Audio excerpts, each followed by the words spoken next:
رمضان كريم ما شاء الله. وهاي التحضيرات هنا القطانة والسمتية والترتيبات، قياح، قلي، ثرد، بهارات مال قلي.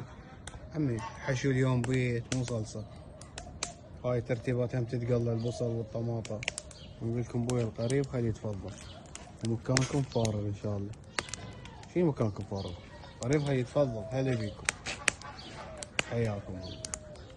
محمد عمي القريب خليه يتفضل. وقطان وسمتي. هذا شنو؟ بويا بياح همين اشوي. عمي وشغلات كلها على الحطب. يلا شلون طماطة وبصل اخضر. بس شوف طماطة استوت عمي شلون هذا الوضع.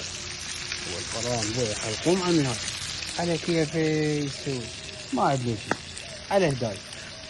شايفوا شلون الوضع عمي شغل ايدي والله. القران شي بوراك ما يلحقني. بالعافية وينهم الصيام خي ياكلون.